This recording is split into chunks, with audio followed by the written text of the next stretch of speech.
Hello, Henry. How are you? Hey, Will, how are you? Nice to meet you, and thank you for joining me. Yeah, thanks for having me. Yeah, of course. Congrats on this latest Pet Cemetery movie. It was a lot of fun and pretty scary. Oh yeah. Yeah, there were a few scares in there. Yeah, to put it mildly. But yeah, I mean, well, going back to square one, playing Judd's dad. I mean, what was it about this project that sort of first drew you to it? I was working with Mike Flanagan and Lindsay Beer was an acquaintance of his. He recommended that I read the script and I did. And it seemed like a great character, a guy kind of holding on to some secret and sort of willing to sacrifice himself before his family. And I thought, okay, Montreal sounds nice. Oh, is that's where it was Where shot? we shot it, yeah, in Montreal, and I had never been to Montreal, and it was an amazing city. Yeah, you have some great moments, and you join a pretty impressive cast. Veterans like David Duchovny and Pam Grier. And what was it like, sort of being a part of this cool ensemble? It's always fun to meet people that you've seen over the years and never worked with, and we had a great crew and a great cast. So the only problem was shooting a lot of nights like you do in horror things. As I get older, it's like I start looking at the nights in the script and I'm like, am I in that night?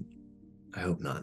Well, I feel like they're the younger generations are thinking the same thing. Yeah, So, maybe. I don't know. They're thinking, how can I get in that night?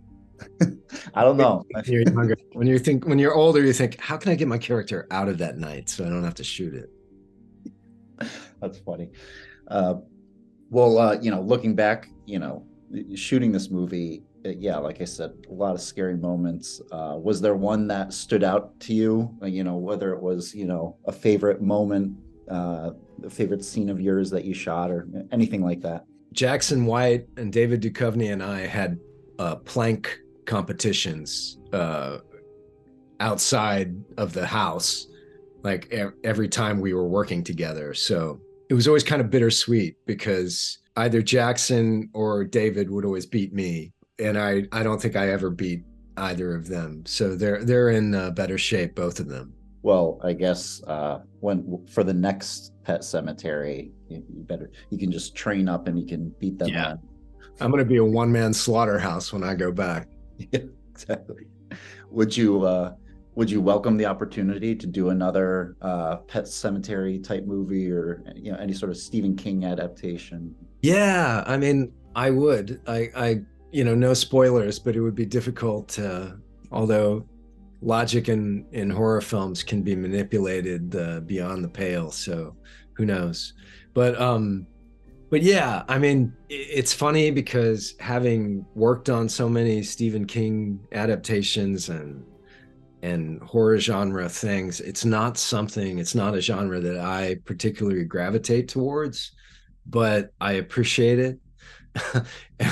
But I'm not like, you know, I don't go to sleep at night going, oh, please, man, I hope I'm in that next adaptation of blankety blank. So for me, it's more about what the character means to the story and possibly what the story means. But usually I stop at the character because that's usually as far as my job needs to take me. Yeah, I mean, I remember Stephen King wrote an article a while back about why everyone loves, being scared so much. It's like, and so I feel like the projects are just going to keep coming. It's like, Yeah, it's funny though because I'm like I fall for the cheap scares, but it's hard for me to get like psychologically involved with the thing because and I think it's from working in the genre. Like I'm always distracted. Like I'm always thinking, oh man, that actress had to lay in that blood for how long? She's dead in this scene. Oh man, she was there like for 3 days lying in a pool of blood. Like that's where my mind goes. So I can't really participate like a lot of fans can participate. Well, you mentioned Mike Flanagan. I'm about 4 episodes into Fall the House of Usher, and which is great, and you play a great character playing one of the Oh, ushers. thanks. Yeah. I read the Edgar Allan Poe short story back in the day, and Yeah. so I was curious, but between that series and all the other things you've worked on with Mike Flanagan, I was curious what it's like collaborating with him. Oh, it's great. I mean, Mike is a great guy, and he's always been a friend as well as a collaborator. So, we met through work on Ouija, The Origin of Evil. That was the first thing he cast me in.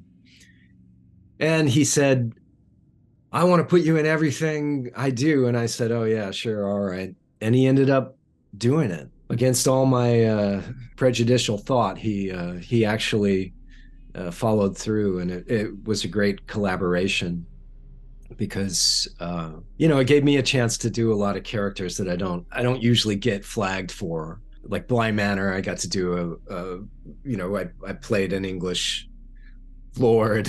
I got to do like an upper crust British accent, and that doesn't happen for many American actors, and so for me, it's been a lot of fun and a lot of opportunities to explore things that I've wanted to do, but I haven't been able to do. You mentioned earlier, gravitating or maybe not gravitating towards, the scary stuff on purpose. But I was curious, if there's another genre out there where you would like to explore, looking ahead, like, oh, I'd love to do, more of that. Or oh yeah, like I really would love to see like a resurgence in like historical dramas, things like that. Things like that are interesting to me. Fantasy is kind of interesting to me as a genre. Like it's kind of unexplored. Like it's usually like they kind of throw something out there and then they wait like 10 years and then they throw something else out. And I'm kind of personally bored with the superhero genre. I think it's overdone. It's become like the Western for this age, and also a Western. So I would like to see a resurgence in Westerns because, that's a lot of fun to work on. And you can ride a horse and Yeah. other fun things like that. Yeah, that's Yeah. cool. And you started acting, starring in movies at a very young age. So, what's it like to be, still working in Hollywood all these decades later and, still starring in TV movies? I don't know. I mean, half of the time it's a lot of scrambling for, relevance and kind of scrambling for a stake in things, really, because it is a town that respects names and legacies and things, but it's also a town that, when I say town, I mean an industry. It's an industry that turns over new people all the time. So there's always an influx of new actors, new directors, new executives. It's always changing.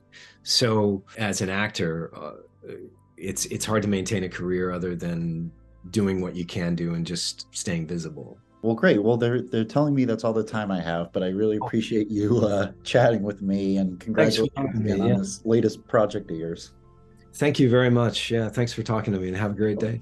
You too. Thank you very much. Take care.